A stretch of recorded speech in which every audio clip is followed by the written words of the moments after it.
قرآن کریم کا جو حصہ میں نے آپ کے سامنے تلاوت کیا،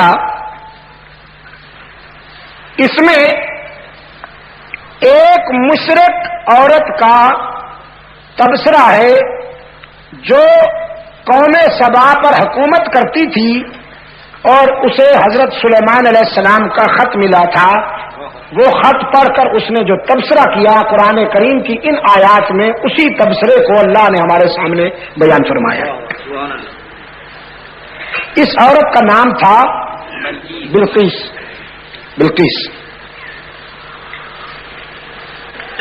یہ مشرکہ تھی، سورج کی پرستش کرتے تھی یہ بھی اور اس کی قوم بھی. سلیمان علیہ الصلوۃ والسلام نے اس کو اسلام کی دعوت دی، اللہ کی توحید کی دعوت دی اور خط لکھا کہ فاتونی مسلمین.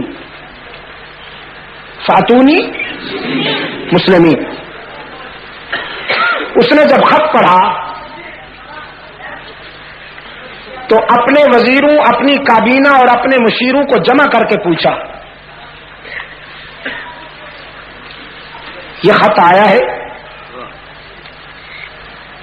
اور اس میں لکھا ہے کہ میں اطاعت کرتی ہوئی سلیمان کی خدمت میں حاضر ہو جاؤں. میری بادشاہی خطرے میں ہے، تمہاری وزارتیں خطرے میں ہیں، بتاؤ کیا کریں. یہ جو مشیر وزیر ہوتے ہیں نا، یہ نمبر بنانے کے لیے بیچارے بہت کچھ کرتے ہیں.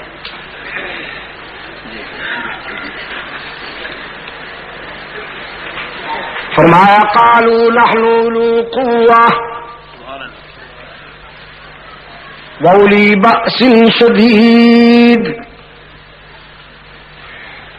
بلقیس کی کابینہ کے وزراء اور مشیروں نے کہا ہم قوت والے ہیں، ہم کمزور نہیں،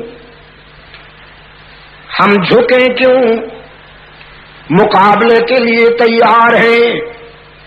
جہاں آپ پسینہ بہائیں گی وہاں ہمارا خون بہے گا، ہم ٹکرانے کے لیے تیار ہیں، آزما کے دیکھ لیجئے. والامر الیہ کی حکم تو آپ ہی دیں گی، ہم تو تعمیل کرنے والے ہیں. لیکن اکبر پورا والوں، قرآن کہتا ہے بلقیس مشرک ہونے کے باوجود انسان تھی، مشرک ہونے کے باوجود انسان تھی، ایک درد مند دل رکھتی تھی. قالت ان الملوک اذا دخلوا قریۃ افسدوها وجعلوا اعزۃ اہلها اذلہ وکذالک یفعلون. اپنے مشیروں وزیروں سے کہنے لگی تم نے ٹکرانے کا مشورہ دیا ہے، جنگ کا مشورہ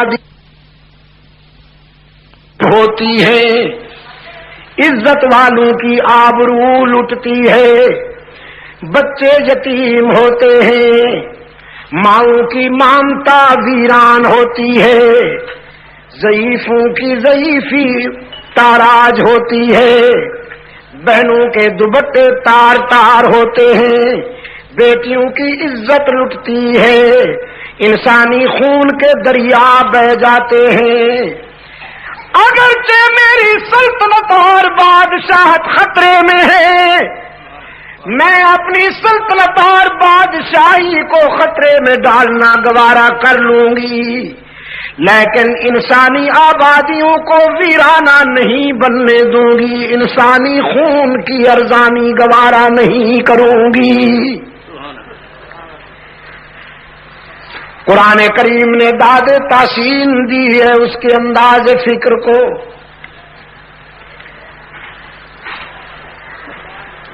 میں یہ واقعہ بیان نہیں کرنا چاہتا آپ سے، میں یہاں سے ٹرن کروں گا اپنے ٹارگٹ کی طرف. یہ جو بلقیس کا تبصرہ ہے نا، ان الملوک اذا دخلوا قریۃ افسدوها، اس تبصرے کے پس منظر میں مجھے انسانی تاریخ کے تمام انقلابات ایسے ہی نظر آ رہے ہیں کہ اسکندر و چنگیز کے ہاتھوں سے جہاں میں 100 بار ہوئی حضرت انسان کی قبا چاک۔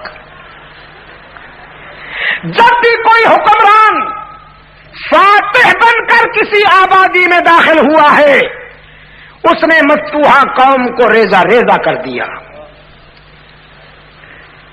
کل کی بات ہے، کابل میں جب روسی فوجیں داخل ہوئیں، کیا کیا انہوں نے؟ انسانوں کے جسموں کے ٹکڑے کر دیے، مکانوں کی دیواروں پر انسانی خون کے چھینٹے اور انسانی گوشت کے ٹکڑے پرنٹ ہوئے پڑے تھے۔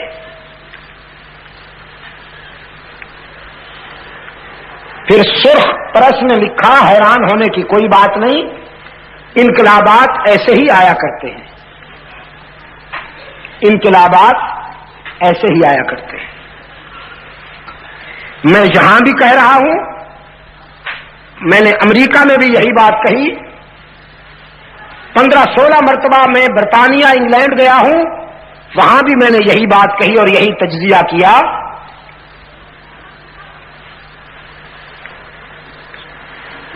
سرخ بھیڑیا ہو یا سفید پگ ہو، سرخ بھیڑیا ہو یا سفید درندہ ہو، ان دونوں نے تصادم، جنگ اور انقلاب کا یہی تصور قائم کیا ہے انسانی تاریخ میں۔ ویتنام میں امریکہ نے بھی یہی معیار قائم کیا اور اشتراکی بلاک نے بھی یہی معیار قائم کیا ہے ہر محاذ پر۔ میں جب بھی دیکھتا ہوں، مجھے انسانی تاریخ کے پس منظر میں ہر انقلاب میں بیٹیوں کے دوپٹے اچھلتے نظر آتے ہیں، بہنوں کی عزت لٹتی نظر آتی ہے، ماں کی ممتا اجڑتی نظر آتی ہے، یتیم روتے ہوئے نظر آتے ہیں، لاشوں کے ڈھیر نظر آتے ہیں، خون کی ندیاں بہتی ہوئی نظر آتی ہیں، جوانوں کے بازو کٹتے ہوئے نظر آتے ہیں، ہستی بستی آبادیاں ویران نظر آتی ہیں۔